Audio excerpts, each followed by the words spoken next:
and welcome. Mm. All right, we're still waiting for folks to come in. So like I said, we are today we are actually going to be focusing on Indivisible's new campaign that is called 1 Million Rising.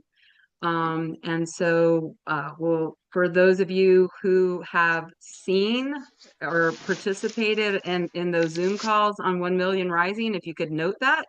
If you did not, you can note that in the chat as well, and then we'll know. But for the purpose of the overall group, we will make sure we cover some of the material. Rebecca is going to cover some of the material, so do not worry if you did not see the Zoom calls. I personally didn't see them myself, or at least one of them, until this weekend. So just let us know if you're familiar with the material and or the call to action, so we kind of know what our different audience, the various things people need. I see that Lillian did listen to the second one, and that's one I have not yet listened to. I've listened to the first one. So, and Melissa just noted that she actually saw both sessions, so she's kind of ahead of us. I think Rebecca has as well.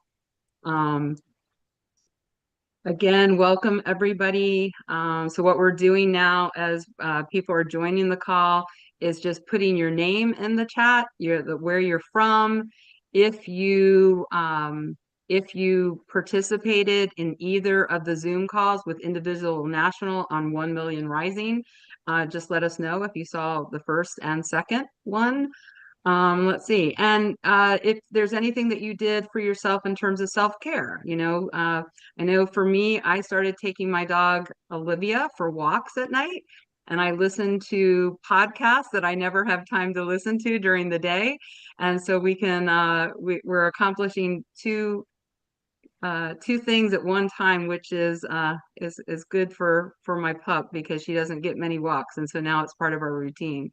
Yeah. Dr. Chris, let me just welcome everybody to Sorting Soup and let everybody know that this is being streamed online to the NWSOFA YouTube account, so that we're making a video of this program that will be available within 35 seconds after the session today.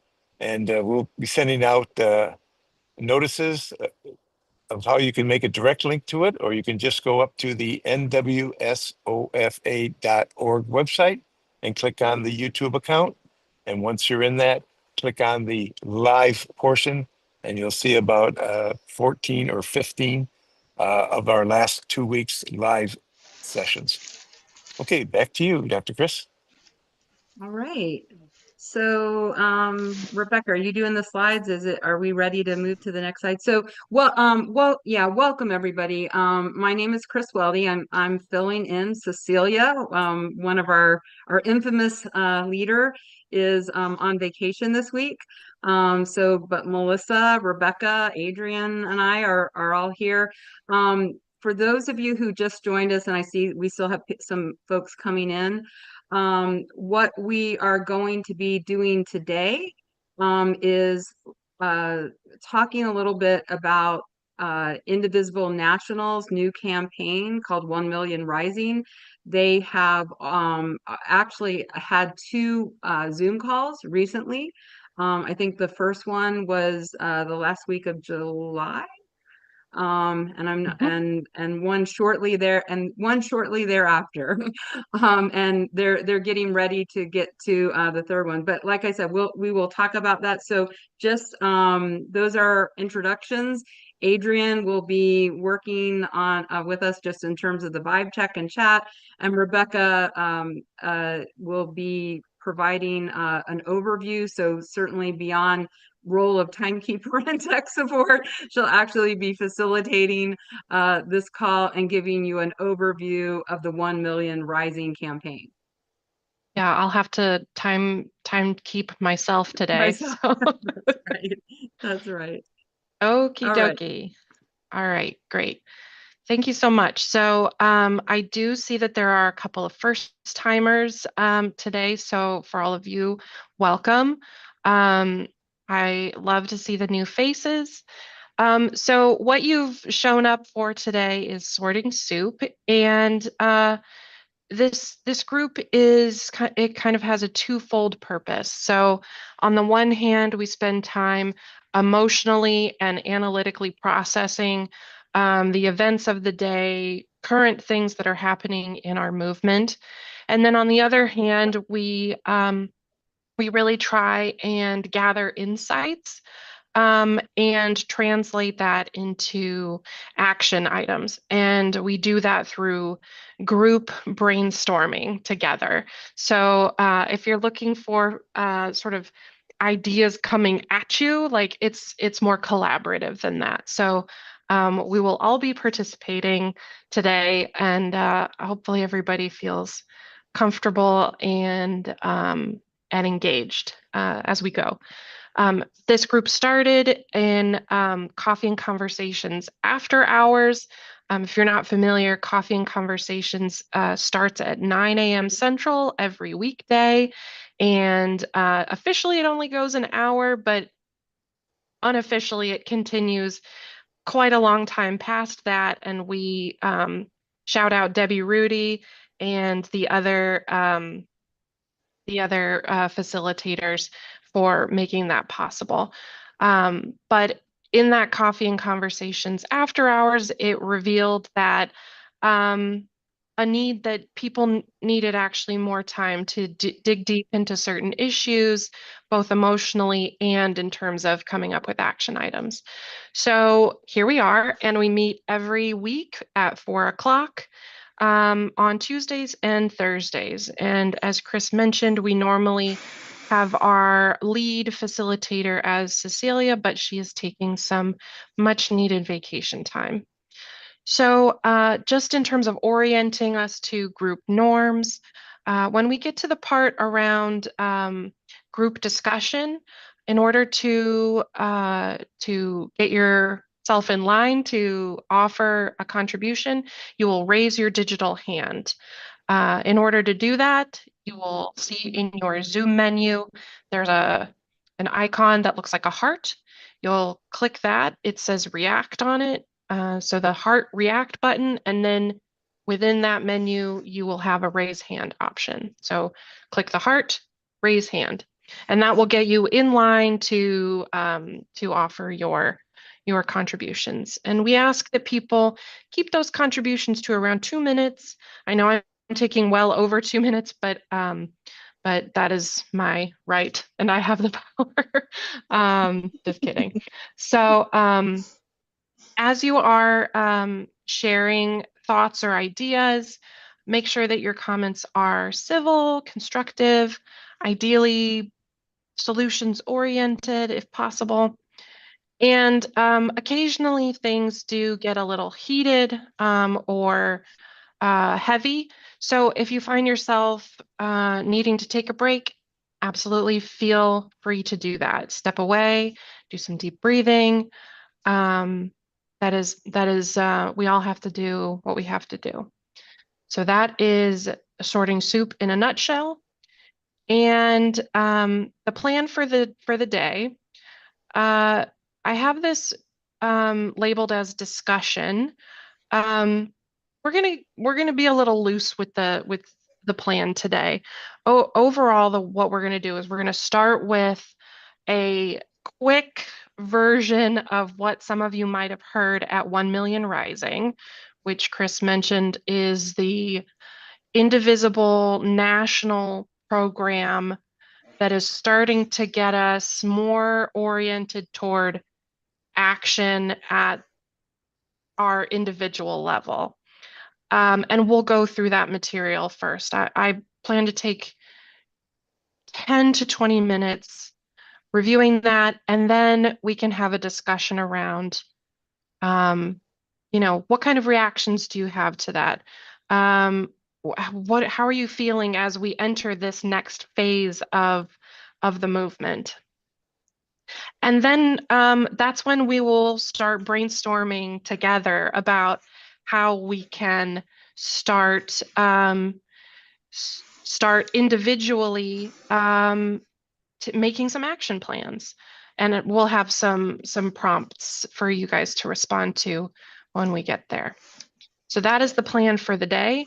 Are there any questions before I jump into the 1 Million Rising material? Hey, Rebecca, I've been monitoring the chat. So what I'm seeing in the chat is a good number of people have not seen one or more of the sessions, so they're new to the information. Also for those on the call, I have posted a couple times, you've probably seen it, the link to the No Kings page, which is where you can find the recordings and some of the other materials that Rebecca's going to be going over here in a minute. So you didn't miss, you still have an opportunity to do what I did, which is either go for a walk and listen to it, or in my case, I was actually floating in my pool. So that is the ideal way to receive this information. yes, I highly So that would recommend. be number one. And then sitting with us might be number two, maybe number three on the list. I'm sure you guys could think of a slightly more attractive way to receive this. But here we are. So I will do my utmost. So in terms of this is the main information that I took from 1 Million Rising. And once we get to the discussion phase, if others are hearing different information, let's talk about it. So this is a recap of the information that was shared, as Chris mentioned, last Wednesday. Which was session 2, but there was a fair amount of repetition from the first session. So the part that we're going to focus on today is an overview of where we are in the political landscape in terms of we are in a moment where there is an authoritarian threat. And we are going to talk about what is authoritarianism.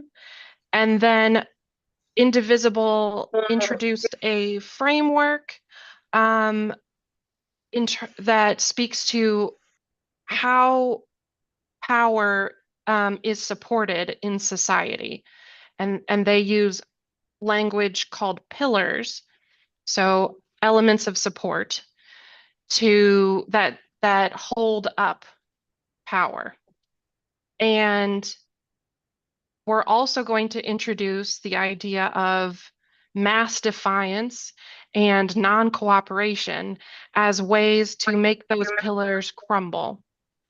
And ultimately, the Trump administration crumble, because that is our goal here.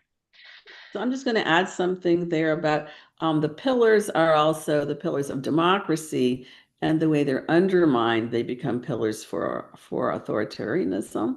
And Yes. So what we're doing is trying to shore up or keep the pillars that we have for democracy, and then disrupt the ones that are disrupt the conversion of those to an autocracy or authoritarianism. Does that make sense? That's a good clarification. Thanks, Melissa.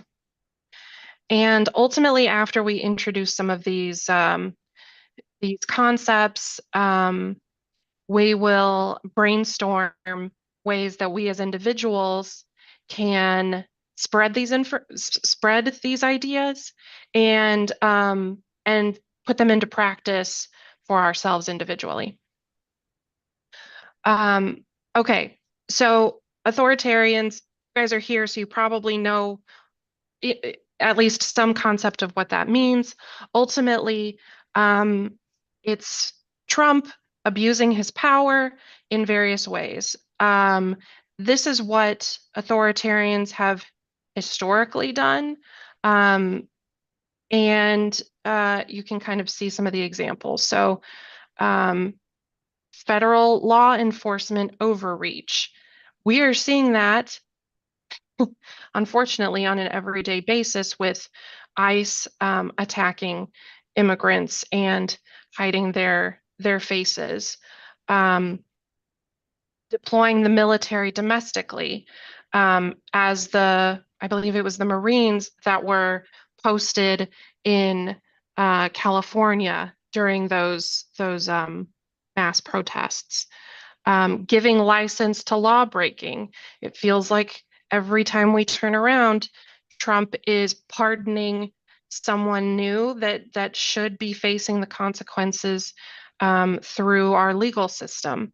So these are lots of examples of what authoritarians do historically, and if the shoe fits, like, or if it quacks like a duck and looks like a duck, then it's probably a duck. So what do we do?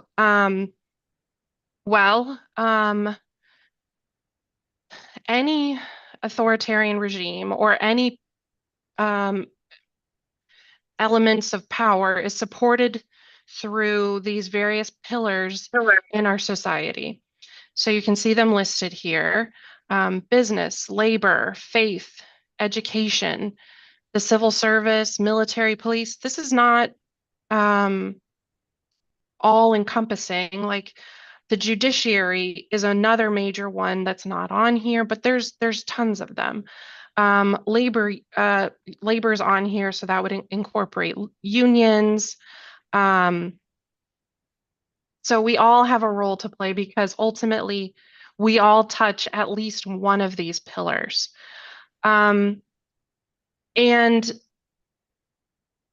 what Indivisible is introducing us to through this 1 million rising is the concept of non-cooperation. And it's kind of like what it sounds like. It's saying, I'm not going to be part of this. I'm going to refuse to cooperate, or I'm not going to make it easy for them to get away with this stuff. And so this goes back to what Melissa was saying. If some of these pillars of power, like the military or the police or businesses, if they are being complicit in holding up the regime, we need to use non-cooperation in order to undermine those pillars. Because ultimately, if those pillars start to fall, the whole thing comes tumbling down, and everybody is going to benefit if Trump is no longer in power. Now, there are different levels of non-cooperation. There's individual actions or small group actions. So you can think of, like, your own pocketbook, how you want to spend your money. So if you are individually refusing to shop at Target, or if you individually are calling, maybe that's a bad example, but it's like the individual ways that you are refusing to go along with the status quo.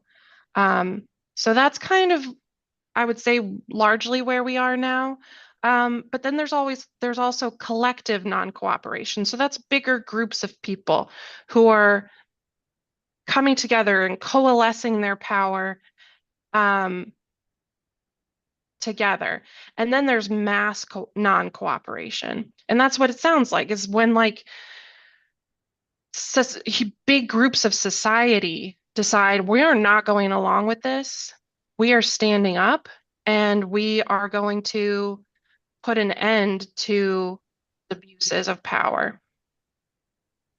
Is everybody kind of tracking with me so far? And if anybody has been through this training and has a different perspective, this is just the Rebecca version of it. I am happy to welcome clarifications from those who may have heard it and heard something different.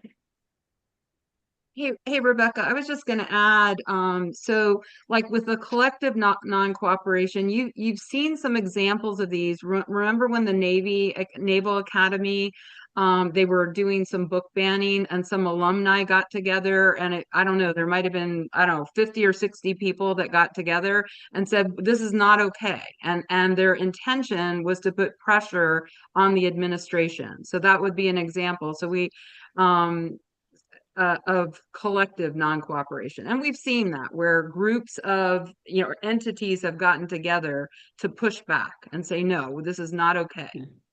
anyway, just And wanted to add. thanks. But Boycotts are exactly. also collective non-cooperation. And I want to say too that while Trump is the figurehead and his getting out of the picture would be very helpful, there's a whole force behind him, and there's the Project 2025.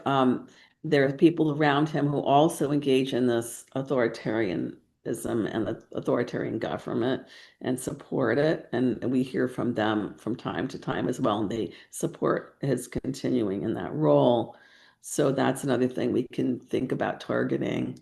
Um, and so, and I think the point we're at, and tell me if this is your understanding, Rebecca, that from the most recent 1 Million Rising, we're sort of at the point of really increasing the collective non-cooperation, and we want to build enough people to support a mass non-cooperation. We're not at that point yet, which would be like mass non-cooperation would be like not just boycotts, but would be like strikes, like whether it's for a day or a week or a month or whatever. So that requires a lot of organization, a lot of people, and a lot of infrastructure. And the idea is to start a little smaller where we are now, collectively creating non-cooperation and people who can be involved, and ultimately they didn't say this exactly, but I think funding. I think he said at the time before, actually, they said funding it. Well, So here we and go. we did have, what was it, 5 million people out for No King's Day. So we are seeing some mass mobilization and pushback.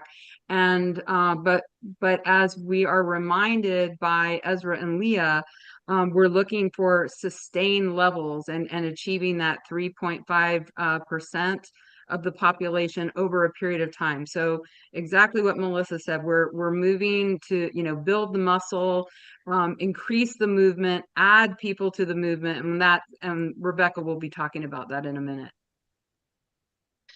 Talking Yes, about it more. those are super helpful clarifications, because yes, I feel like people ask Ezra and Leah every week, it's time to general strike. And it would it would be so great if we could, but we have trouble summoning that consistent high level of engagement, that 5 million. If we could get that week in, week out, then we would be, ready to go. So we're building to that. I see, Gloria, you have your hand up. Would you like to come off mute? Definitely, if it's appropriate. Sure.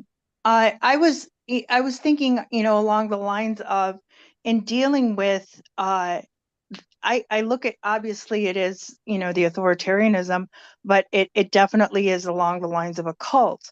And when you deal with these people that are massively immersed into, they have their Bible, they have their shoes, they have every single thing you can fathom. The last rally I was at, there was a gentleman that had a Trump flag and put down the American flag. I mean, it just is their God.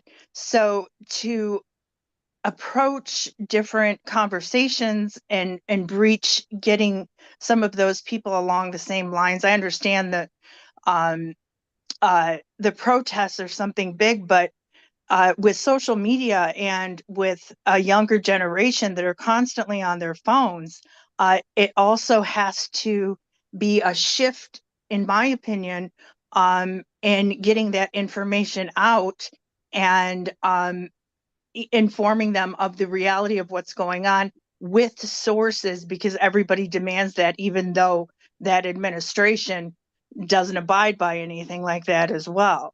Does that make sense? Yes, it makes sense. And these are all things we'll be talking about hopefully more and more, but you have a lot of good ideas now, and that's good. And you can build on those ideas. I think those are things we have to really consider. And also, we don't have to convert people. We don't have to convince everybody, but we do want to offer education and create more Exactly. education for people. Yeah. Yeah, you get a little bit further than, like the argument, miserable people like miserable. And if if you approach it in a different informational area, I have thousands of followers on different platforms, and I try, and I have been, by trial and error, because this is all new, getting through to people in a way that is non argumentative, just more informative in that route. And then on top of it, just getting that mass information, just the slew of it constantly, because that's all people are seeing is propaganda. And if you can negate that with actual information, that's another alternative that could fight as well. This chaotic insanity that's swirling on a daily basis, like with them going after the Democrats, saying that they're going to arrest them. It just just getting the information. You can't do that. that's not something that Exactly. yeah, I'm sorry. No, you're right. No, I think you have a lot of followers, it sounds like. You have thousands of people. So, and when it comes to our brainstorming, we're going to do a little bit later. I think you have a lot to offer, and there are many people here now, and not all of us. I don't think I have that, but there are a number of people here who do have some really good strategies already and some good audiences already, and how to build on that. We can talk about that in brainstorming. You might be able to help other people do the same or do it in their own way. So thank you. Trial and error. That's all we can do. Thanks, Gloria. My pleasure. Mistrix, what is shaken? Well, that's so much. But I'm working on that. Yeah. I just, didn't intend to say anything, just support. But, this information is important. Information also has its place. What the last I don't even know, since 2017, let's take it back to 2015, right? This last decade has proven is that information is not enough, because information has been out there, information has been presented, and people still didn't listen, right? Because the people who they were connected to told them something else, right? So all I want to presence is that information is great. Information does not sway. Connection sways because it validates the information. It puts the value and context to the information. So I'm sorry, I'm trying to choose my words. I just really want to emphasize that, because sending information to people who are experiencing potentially a very unique type of stress probably has limited effectiveness. And so I want to encourage people that at the same time that you're thinking about information, presence and connection, potentially prioritizing connection would serve you better and your wellness, your mental health, all of that, as well as whomever you are seeking to share that information with. I hope that makes sense. That's all I'm going to say. Thank you. I think that's very true. I don't know if it was you, Mistrix, or if I heard it someplace else, but I heard someone say very wise words that people only change at the speed of trust. And so I think that goes hand in hand with what you were saying about you have to make real connections with people in order for them to trust you and the information that you're offering. Right. I didn't say that specific thing. I said people don't do what they know, right? And we know information. We act on what we believe. That's right. And people believe other people because they have connections with them. That's why the whole not working against your own self-interest thing, that explains it. People aren't, anyways, I don't want to divert the conversation, but yes, I'm done. I swear. Okay, thanks. Rebecca, and I think that quote that you just had, I think that came out of the Anat Shanker Osorio training on messaging, is Sounds where I like her. remember that quote. Yeah, it does sound, does sound like her. But it ties right in here because to build off of what Mistrix said, it's ultimately about the relationships, right? And as we get ready to talk about some of the calls for actions and things that they're suggesting that we do, that'll make sense as to why they talk about community events, and we'll talk about that in a minute. Yep. Okay, and just one other part that I want to lift up is that Nelson Tam put in the chat that non-cooperation must work in tandem with preserving and fortifying democratic institutions. So I completely agree with that. While we are trying to undermine elements of this, we have to shore up the behaviors, and when we see behaviors that we like, we need to celebrate that and make sure that those can continue. So I'm going to keep going here. So we've explored the idea of pillars at this point, and some of these examples have already been shared, but just to kind of build on it a little bit. The business pillar. So an example that in the Indivisible shared in the training was that Dodger Stadium, the owners refused to allow ice on their premises. And that sort of set a precedent. That was the first time that a Major League Baseball team drew that line in the sand. And so more local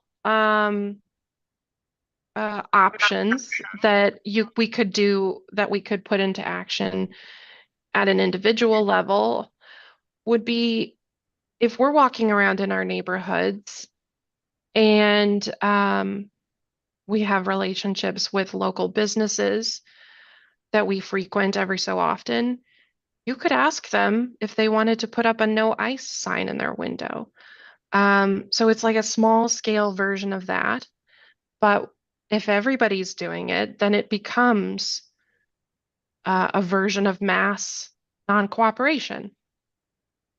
Another example from the business pillar would be we've talked about boycotts, and a way to make this even bigger or more sustainable is to organize a buy nothing circle, whether it's on Facebook or in your neighborhood, where people share tools or, have co-ops where somebody grows cucumbers and somebody grows peppers and you trade or whatever. So that way you don't have to go and buy from Walmart or Target or wherever. And the idea being that helps improve the longevity of some of these boycotts. And then on the education side, at least initially, Harvard seemed to be refusing to comply with Trump's orders or extortion. I don't know the latest on this case, so things may have changed in one way or the other, but they did at one point take a stand, and so I think that's admirable, and we should all, those of us who have relationships with colleges or universities should join if there are efforts to create pressure for the school administrations. And this will be especially effective if you live in an area where the college or university is a large employer.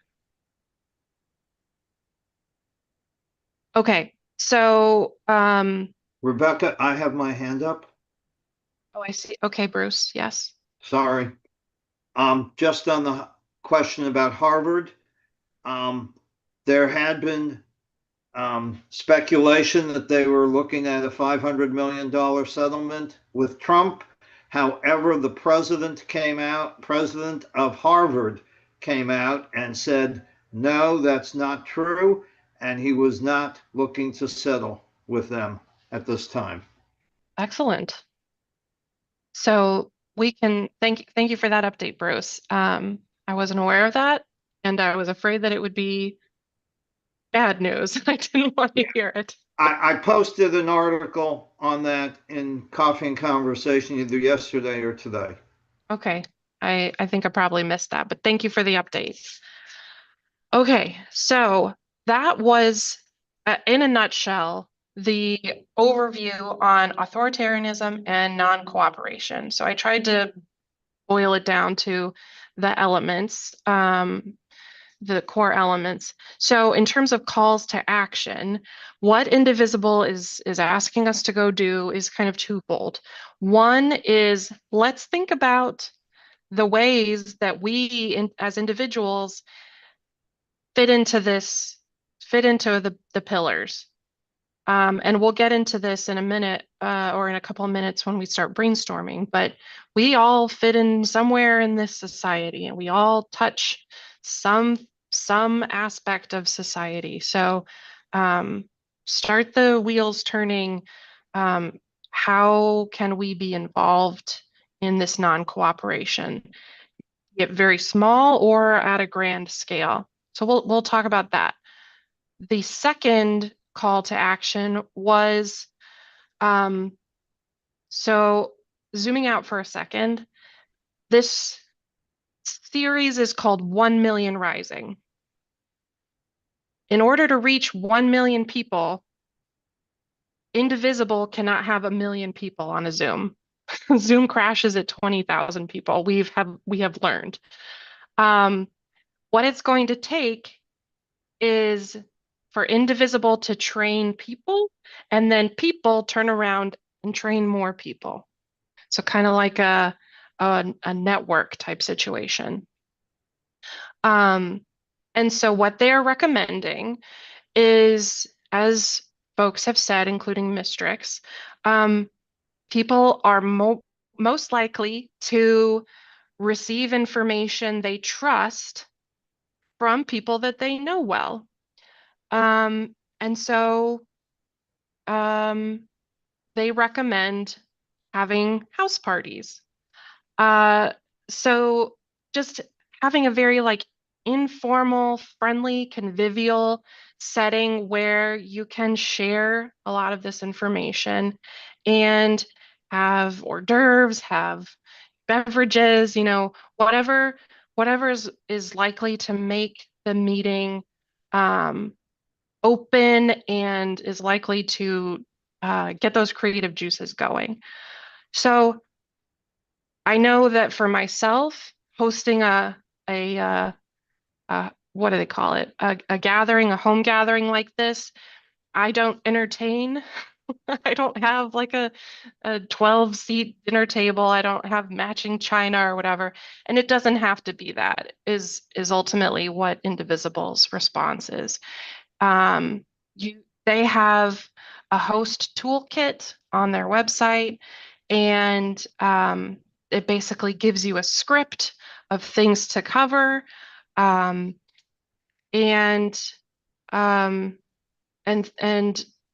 tips on hosting and tips on presenting this information. That's essentially what I looked at before I came and shared it with you. So whether you knew it or not, you have just come to my house party. So welcome to my house. I didn't bring beverages, so I should have done that, but that's on me.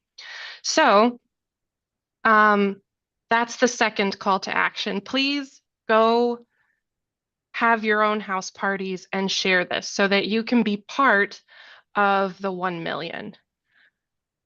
So with that, I think we are all grounded in what 1 Million Rising is. And now I'm going to turn it to Melissa to get our conversation going. So hello, and thank you for being there. And this is new information for some and not as surprising to others. And I also think, by the way, there may be a little noise behind me, so please bear with me. So I'd like to get people's reaction. I think if you haven't already put your name and location in, please do. And we'll cover self-care again later, but basically we'd like to hear whether this is alarming, whether you're thinking, oh, okay, finally, because I've already been doing that, versus, oh, now I've got to step this up, and how do I approach people? So where are people at? Where are you at? And I think people will be across the spectrum. What do people think? How do you feel about the information that Rebecca presented and about 1 million rising? And if you'd like to come off mute and share with your voice, you can raise your hand so that we can make sure that folks can take turns. Thanks. And I can't see everybody. I don't know if you can see everyone, Rebecca. There's Gloria. Hi, Gloria. And we've Got Sarah. a couple of Yeah. brave souls. Okay, great. Okay, go ahead, Gloria. Oh, you're muted. Can you unmute? Let's see. I'm gonna ask her to unmute. There, ask to unmute. Okay. Here we go. Not dealing with the full deck. I've worn many hats, and part of my adult life, I was a comedian. And part of the way to breach getting people, I totally agree with the lady that spoke right after me, is that there has to be a trust level and there has to be a comfort level. Yeah. And so once that's established, I have levity that brings people together. Like one of the pages that I had was Laugh and Scroll. And in times like these, people just need a exhale, and because of, I'm a therapist now, I can kind of read where people are coming from on things like that. But to find your niche and you're in to get heard instead of people just waiting to talk, um, is something that at least hopefully eyes can open at some level. I understand this with the pillars and everything that needs to be done, obviously in a physical way.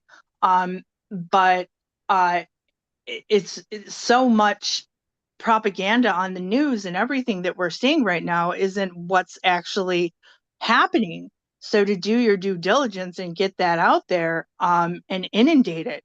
What seems asinine to me is the Epstein thing is what was the straw, it seemed, for a while, until this next slew of whatnot happened. But just to get at the administration's goat, for lack of a better term. Publicity, bad publicity. He wants to be loved and to be revered and to be a god of sorts. And to question his authority and to make him do something and be accountable just seems like it's taken him off the edge, in my opinion. So what I've been doing is just inundating that, just to not get that out of the public's eye, just with the voice that I do have when I'm not working, so I think everybody has something that they're good at and that they can use their own character and their own voice in a very unique way, because we have our own set of eyes, that we see the world through. So utilizing those, I think, is very important. And that's Thanks, it. Gloria. How about Sarah? Sarah, what are your thoughts?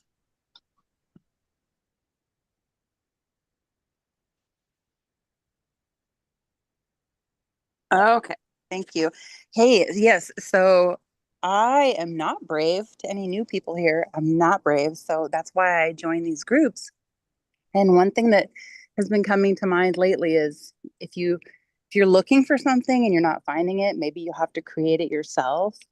So it would be a big, huge leap for me, but there is nothing like what your group offers locally in my area, and we're not a small area. So I've actually been thinking lately of starting my own. I have a couple of friends and we'll go do things together, but to have our own sort of sorting soup, just a forum where people can get together. And there's one up north from me, about an hour and a half north, and they do something similar to relax and unwind.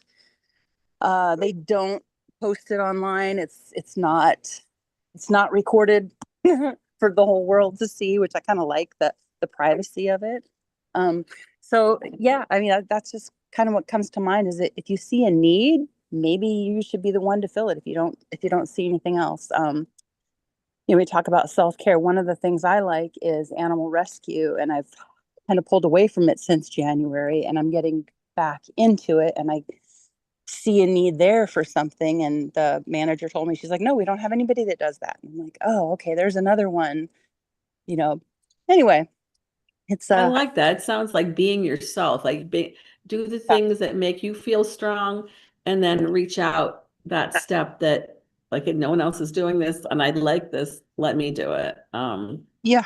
I'm going to then check in with Kim, asking you to unmute. Let's see. How to mute myself again here. Thanks. Kim, how about you? What are your thoughts? Oh, you're still muted. Hold on. Let me ask you to mute again. Okay, there I am. There.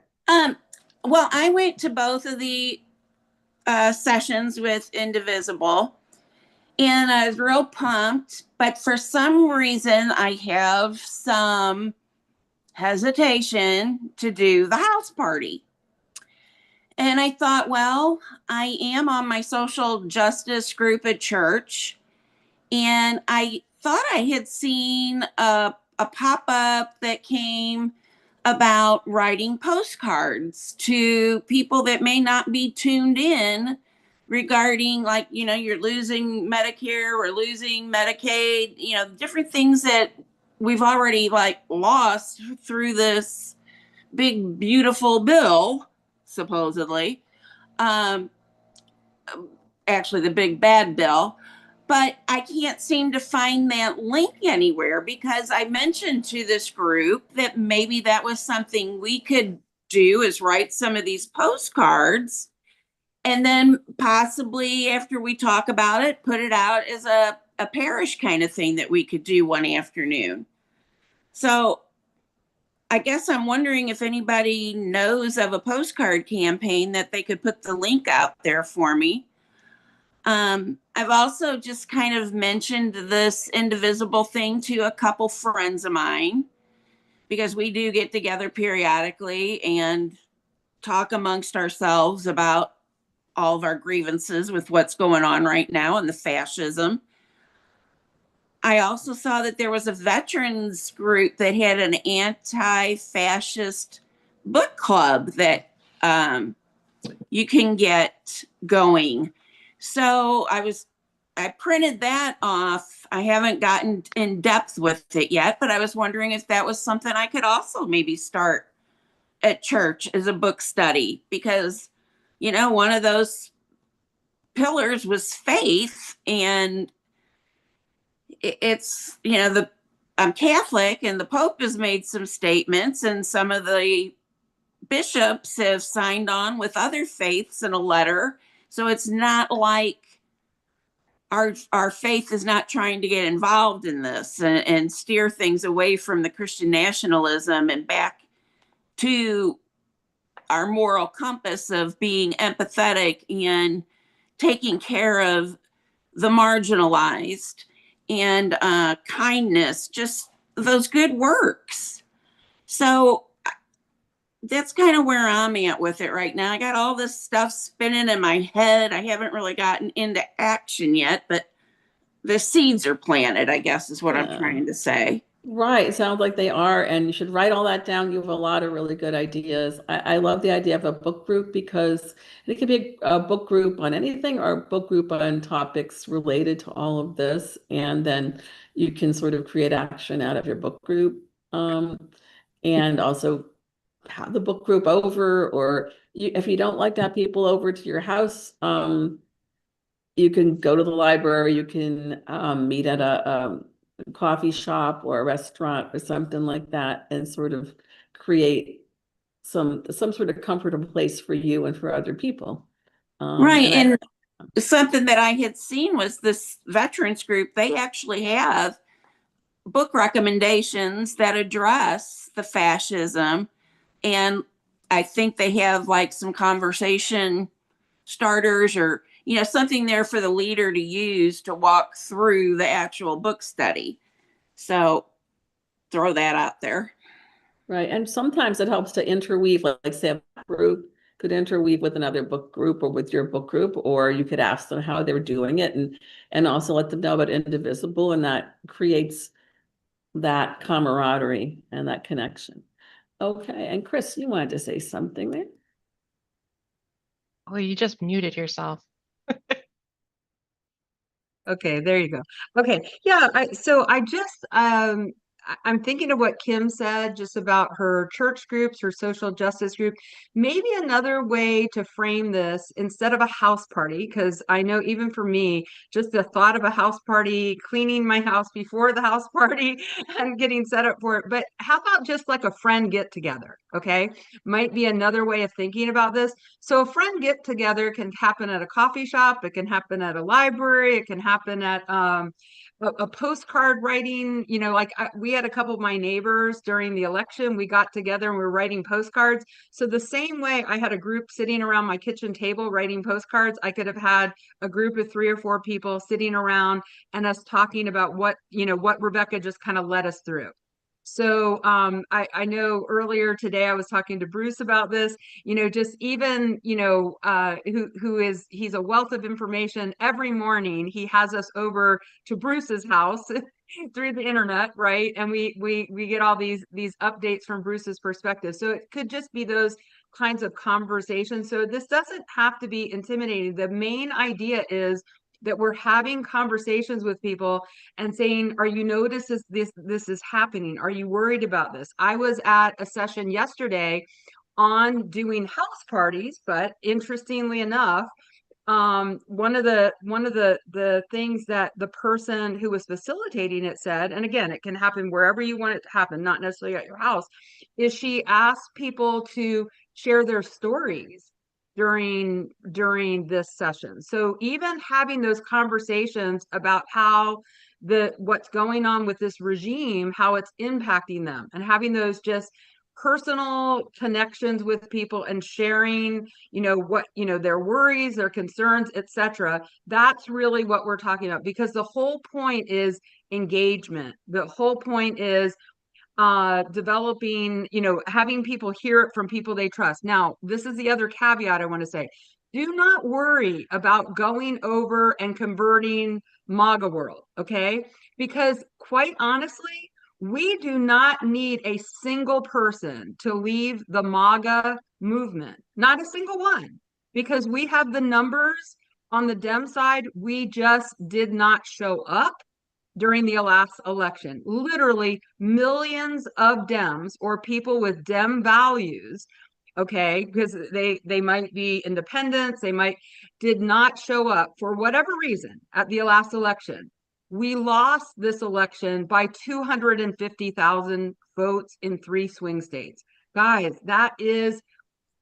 I just can't tell you what a small number and how achievable. We had 5 million people show up on No King's Day.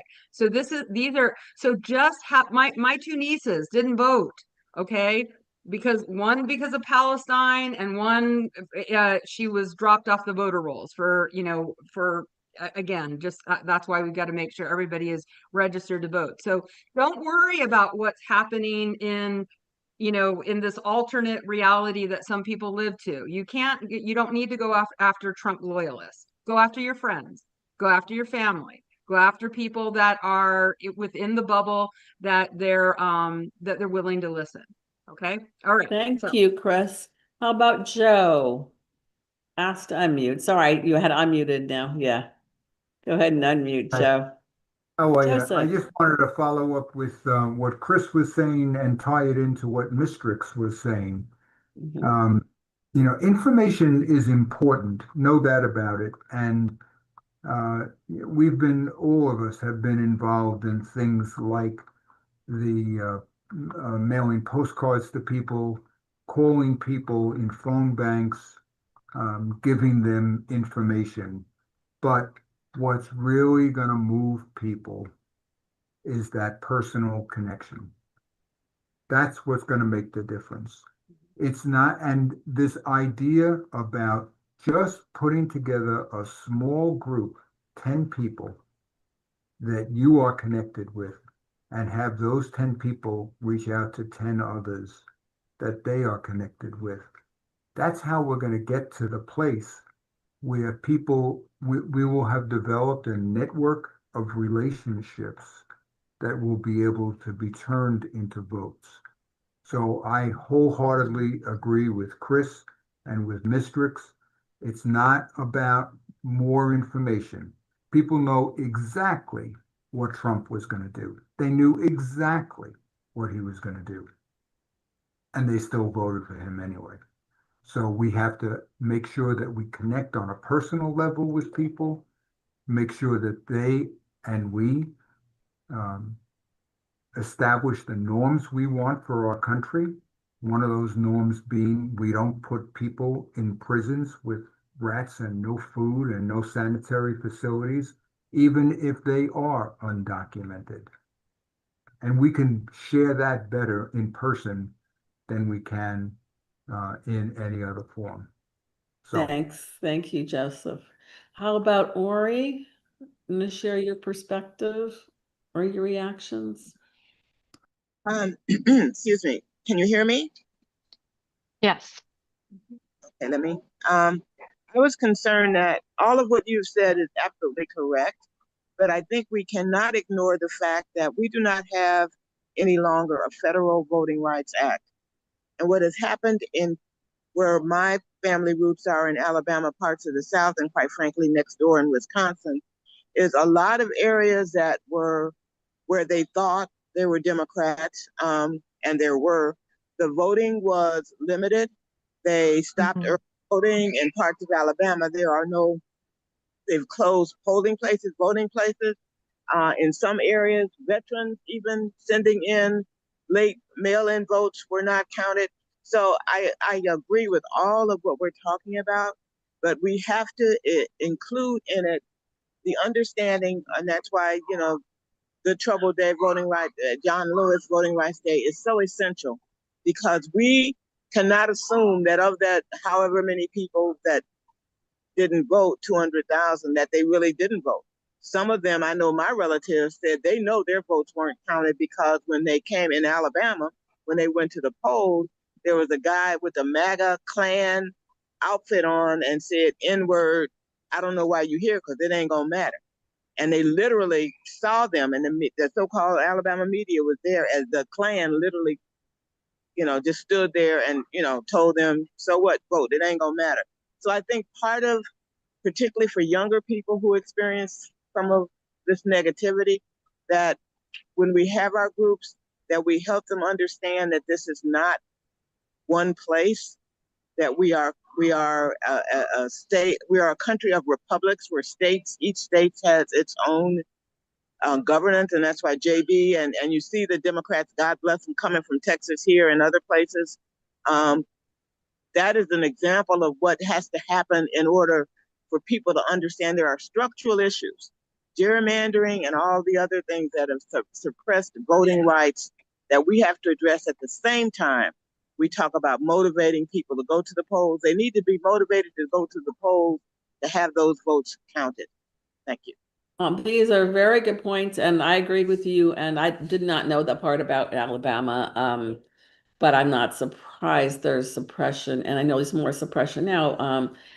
I think that that 3.5% that's been written about is partially about voting, and it isn't only about voting, it's about people really being out there in the streets, and that when it gets to 3.5%, the leader, the authoritarian leader, gets intimidated and leaves.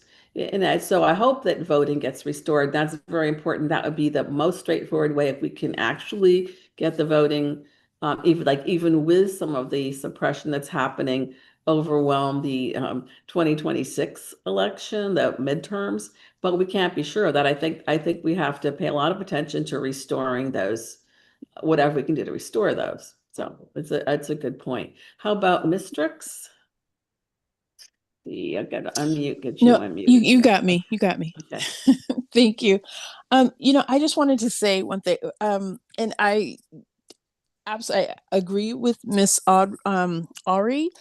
What I would like to possibly yoke with that is that for people, there are two different standards. Yeah, and I'm not saying you do not know this, Miss Ari.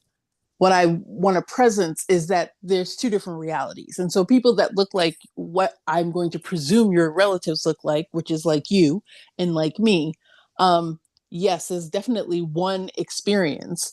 And so for me, what I'm trying to just emphasize is that white people making a connection with other white people so that they are moved to take action towards or subversively around someone dressed like the Klan, so people like us can vote in those spaces. I feel is incredibly essential. So I don't want to seem like I'm challenging you in any way. I just wanted to yoke that together. And the last piece that I wanted to say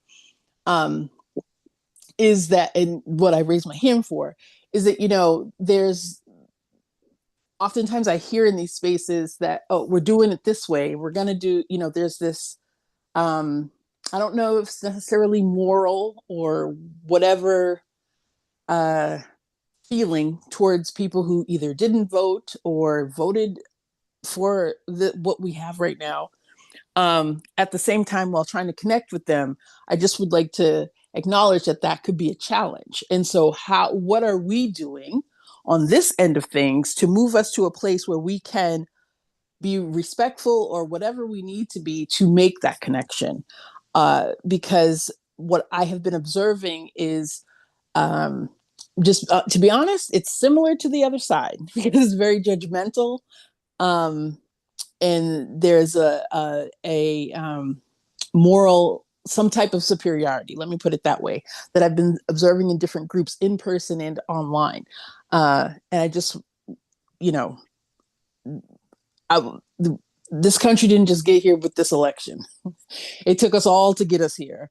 And we all have participated in its current result. And so, I just wanted to presence that. I'm done. Thank you, Ms. Strix. Yeah. And I think that feeds into the strategies we want to use. So let's see. Are we moving on to brainstorming? I think we've been brainstorming already. Yep. So we might as well brainstorm. And I think that would be Rebecca? Or is that Chris? Dr. Chris. Chris, Dr. Chris. Okay. All right. So, all right. I'm looking at our prompts. So I'm just going to kind of open this up. So we'll just go for a show of hands. So some of the questions are, what pillars are you already a part of? We already heard some people talking about being part of their church groups and social justice groups. And what are you already doing to push back, in some of these areas? And then just maybe identifying some people that you could influence, pressure. And we've already talked about, given some examples of how groups of people have put together and pressure. And I did notice that Adela in the chat had actually said she has already started working on some of this stuff. So I don't know, Adela, if you're still there. I'm not sure if you're still on the call, but if there's something you want to share about actions that you have already taken, this might be the time to help get us started with the brainstorming. She's there. I see her. Let's just get her unmuted.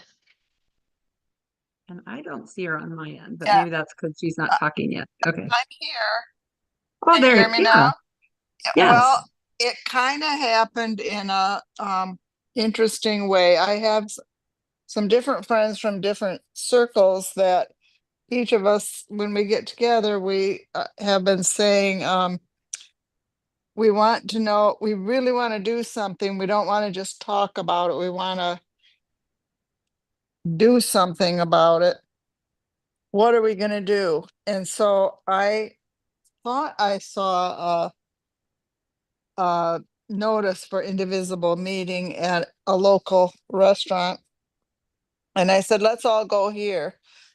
So I must have been looking at too many different things, because when we got there, it was actually a Republican meetup. so, so we Did you just crash sat. it? There were only 3 people there, so it was okay. But we just sat and had our half off pizza together and just started talking about what we wanted to do. And so I thought, okay, I've got to start here. Now we just need some actions. And I thought one of the actions that you talked about, the asking businesses to put a no ice sign, because we were all quite energized about what's happening with immigrants. And we could easily, that's something we could easily do, ask people to put that in. I'm not sure how in my community, how much of an impact it would actually have, because I haven't seen any ICE officers. But we also, one of the people just really, who is very, very upset about this. I mean, we all are, but she was wondering if there's anything planned that is similar to like an underground railroad situation where, I mean, these ICE officers are not even identifying themselves and they have masks on. Is there any way to just do our own little kidnapping and get people to safety? So, I mean, that was a out there brainstorming, but just like we're all very interested in doing some kind of action to protect people. My husband was laughing at me because he said, yeah, a little 5'2" white-haired woman kidnapping people and getting them to safety. I don't think that's going to work. That's the did, beautiful Adela. thing. Oh, go ahead, Rebecca. Oh, sorry. That's the No, you can. beautiful thing about being a little you're not a suspicious character. No. There's so much that you can get away with because nobody's like looking at you as the one that's going to be causing trouble or getting up to quote unquote Yeah. no good. I said even we could put ICE on us and then put an N in front, and we just There show you our go. we show Beautiful. nice. Not nice. We're nice. I think we're in the vanguard. This is what I love about Indivisible and NWSOFA and Sorting Soup and Vision Forward is that we're kind of in the vanguard here. Everyone who's here, and I think we are becoming more multicultural here. But we don't have to be 20 or 30 to do this. So I think, I'm also 5 feet tall, and I'll do that with you. So thank you. Mistrix, you've got your hand up.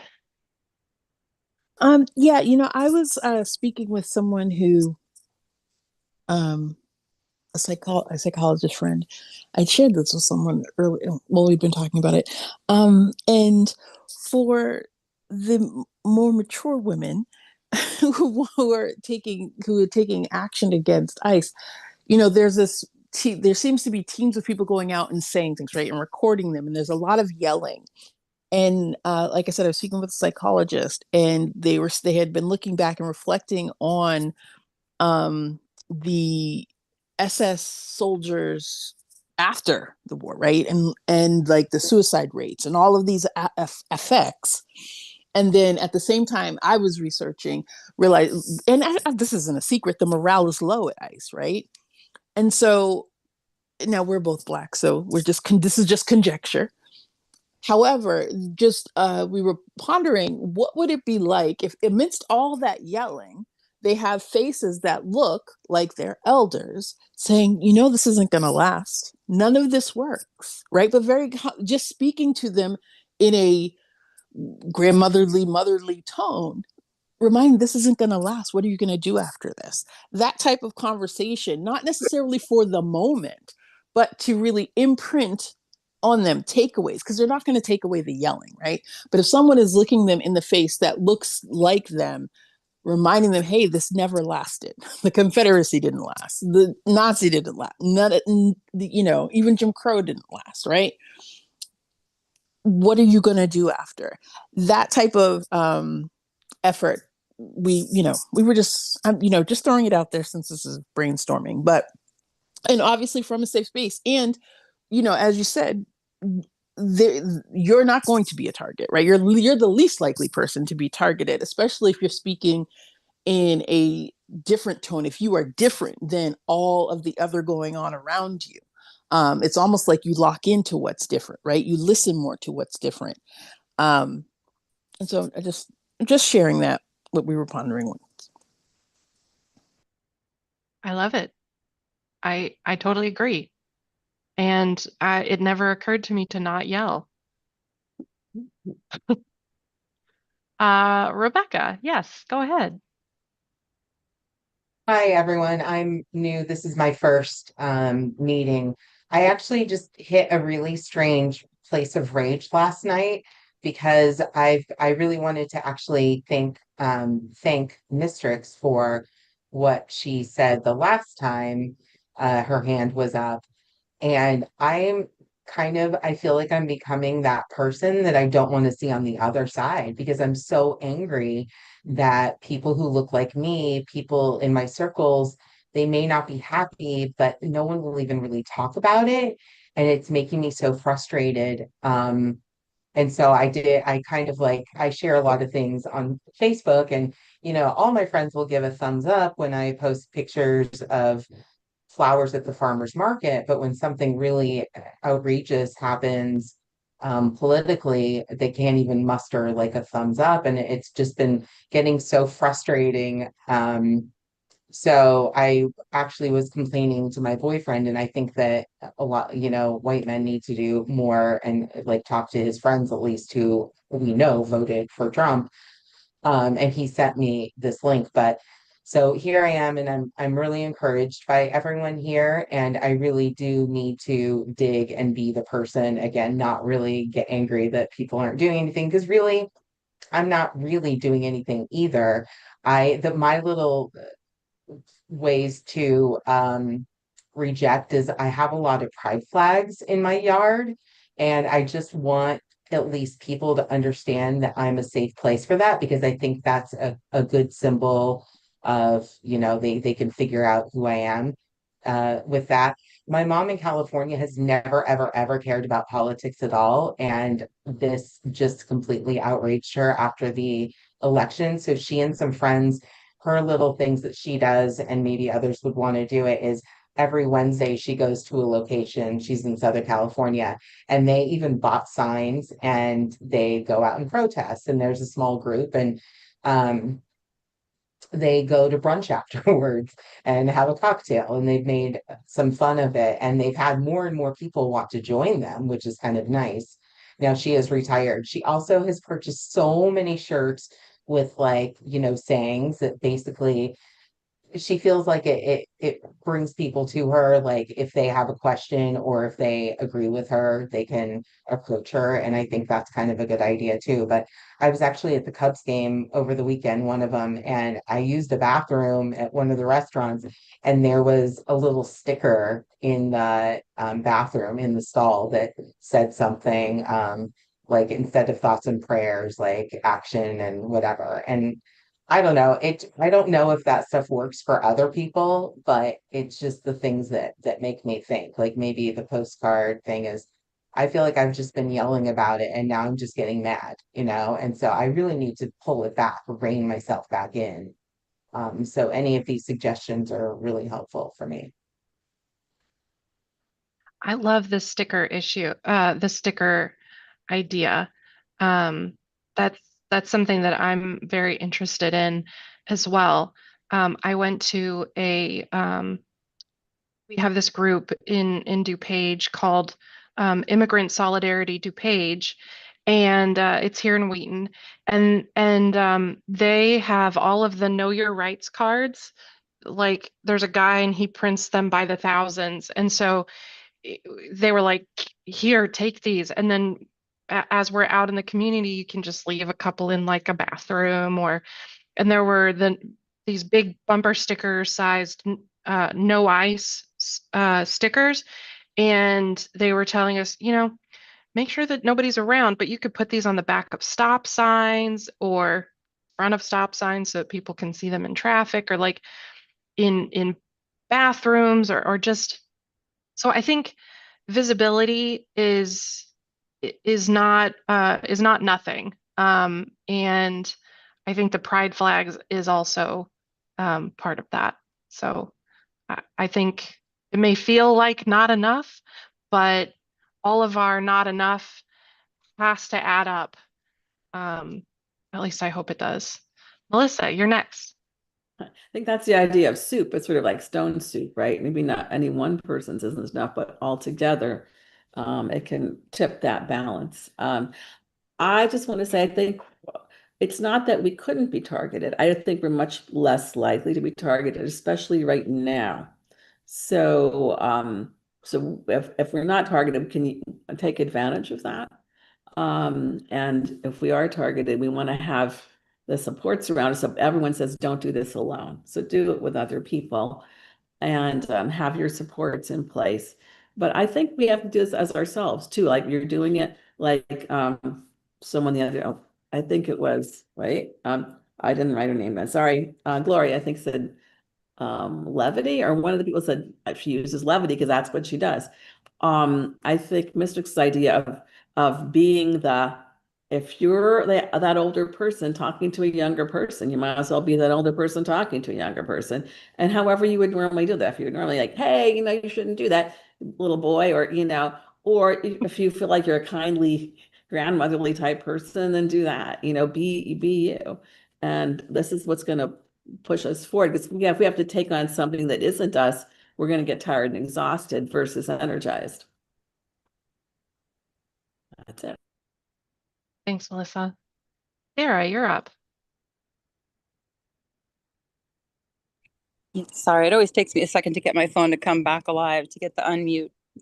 But yeah, basically everything y'all said. I think everybody's different and you can be different at different times. I have a friend who does tags. She's been leaving them in bathrooms and wherever she is, a little cute little, she's handwritten the mobilize and statements, no kings. Whereas the few protests I've been to, like I said, it took me a lot of courage to go to protests. I did not want to be out in public. I mean, nothing to do with being in crowds. Don't want to be there. But I'm like, if I'm here, I'm going to get something out of this. And so I yell and I throw the peace sign and I throw hang loose and I scream at the top of my lungs, woo! To cars going by and just sending them love. And my aim is to get them to respond. And they honk, they wave back, And I'm like, yeah, come hang with us. We're the fun crowd. Not everybody's going to be, won't always do it, but the couple times I really enjoyed it and it's been a good release. And to just bring people in, be like, hey, we don't care how you voted or if you voted, but this is what's happening right now. And Maddow said last night, we've never had as many tools as we do. We'll never have as many tools as we do right now. And we're just all doing our best, right? We're just doing our best with what we got. That's it. I yield back. Thanks, Sarah. And we got to remember, as other folks have said, one thing that some of us have is privilege, and we should use that to fly under the radar while we can, until they realize that we're all a bunch of radical libs and they catch on to us. Okay, Kim, you're up next.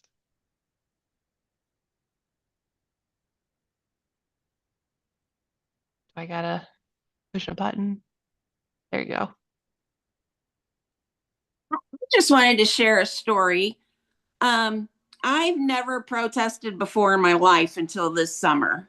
And it was my third one, I think. It was a No Kings protest.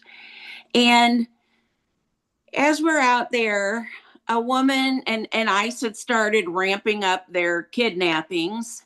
And there was a Hispanic woman in a car with her American boyfriend, husband, whoever.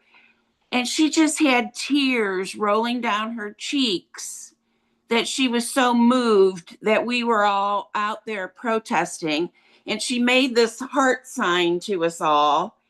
And to me, I still remember that and I'll never forget it because it was validation that what we're doing really matters to some people.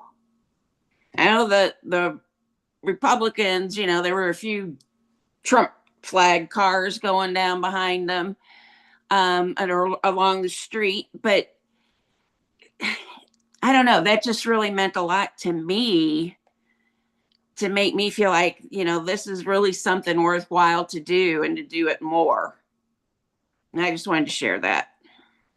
Thanks, Kim. I think that is another thing that we are probably missing from our brainstorming so far is that validating people that you do see doing the work out in public, taking those risks, not just our representatives or senators if they are doing the right thing, and not all of them are, but those who are, like our governors, we need to be tooting their horn, letting them know that we have their backs. Not just them, though. If you're driving by a protest and you don't have time to get out of the car, or you haven't had the courageous moment to join them, honk that horn. So show your support.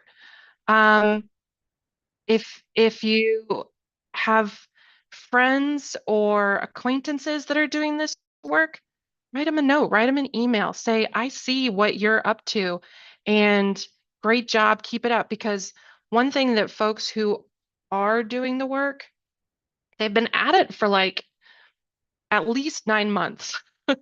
And we're starting to see some burnout. We're starting to see some fatigue. And any little pick me up is going to help mitigate that fatigue and burnout. So even if you're not in a position where you feel courageous or where it's not available to you to take part in some of these things, give somebody a pat on the back if you see them out there and they're doing it. So I don't see any other hands up, and we're just about at time. Oh, Miss Strix, go ahead. I'm sorry, I didn't see the time. I just wanted to piggyback on what you said, because I wholeheartedly agree. But I also want to emphasize the benefit that it has for the you in this situation, whomever is encouraging whomever, because as you continue to encourage people, it builds up the desire to do something. It builds up the habit of saying something. So even if you are starting to say, I do my best to appreciate Bruce, because sometimes I forget, but I really appreciate Bruce and all that he brings. And me being in the habit of because for me, he has such a lot of information, and I try to, but anyway, not important, but me getting in the habit of that has shifted how I absorb different types of information that I would just glean over, right? That I would just I would just gloss right by, whatever the phrase is. And so there's always a mutual exchange. So whenever we do something for someone, we're getting something out of it.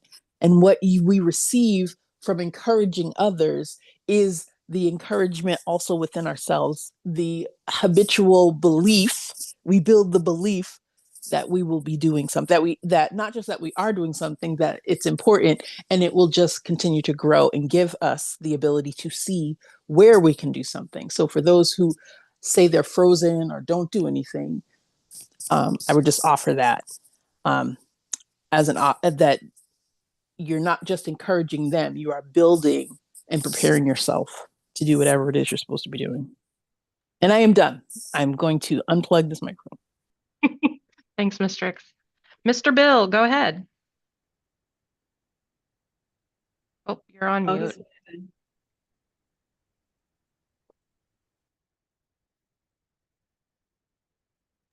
You're muted, Bill. Bill muted. And you're invisible. And we also have Carolyn next. Unmute. Okay. Okay, there you are. I'm not used to having those little things come by. I've just been listening and monitoring this conversation. What an amazing conversation. I was at a rally this weekend, and a lot of people, women, men, families would come up, and we had a table there for Indivisible, and they said, are we making a difference? These rallies, does this do anything? Does this move the needle? And the first couple people said something, I said, well, yeah, we are. And then I started to expand on that, and I'd like to expand on it right now. The fact that people just show up at a rally, which they wouldn't have done a year ago, 6 months ago, is huge. The fact that 40 some people showed up this afternoon for this.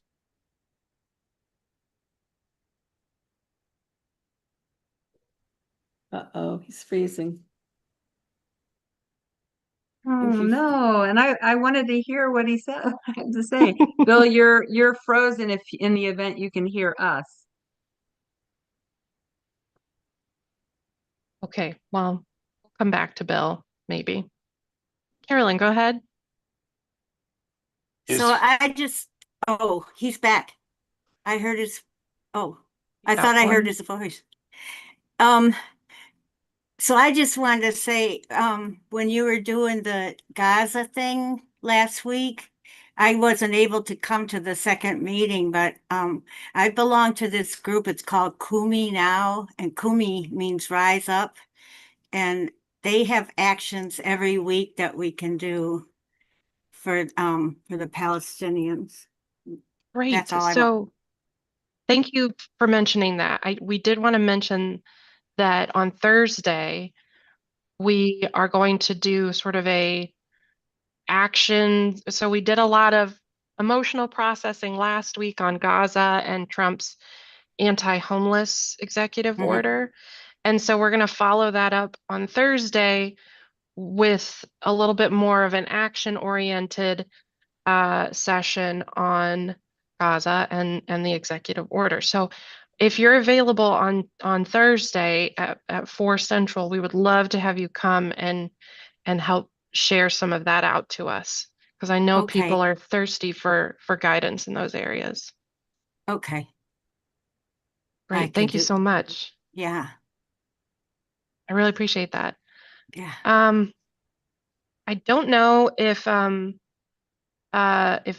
Bill is back or not.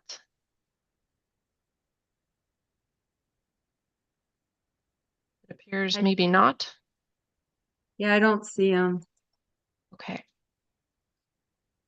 But we'll have to make sure, Rebecca, in Coffee and Conversation, we ask him to continue his thoughts, because it sounded really important. So True. And I think we're hearing a lot of stories. I mean, we're starting to hear stories, which goes back to Chris, to your group, sharing our stories. And that's another powerful way when people are meeting together and they have stories, they can put their stories forward, whether it's Catherine Clark. I know Catherine Clark is collecting stories. She's the majority whip. She happens to be my representative, but also your group is collecting them and helping to put them forward. So if you want to say something about that. Yeah, just what Rebecca was talking about is we have a monthly call. It's a relatively new group called Sharing Our Stories. And the purpose of it is to amplify the voices of people who are negatively harmed by the regime's policies, and everybody has a story. So join us, at the end of August is our third official meeting. And we're happy to have you. Okay, with that, we are at 5:33, which means that we have reached our the end of our time slot. We appreciate everybody for stopping by the soup today, and we'll see everybody hopefully on Thursday at 4 p.m. Central. And for Julie, the plan for Thursday is a follow-up to last week's sessions on Gaza and Trump's anti-homeless executive order. We are going to spend a little bit more time brainstorming some action items, and Carolyn has very graciously committed to coming back and sharing some of those ideas with us. So I look forward to it, and thanks everybody for coming. Have a great evening.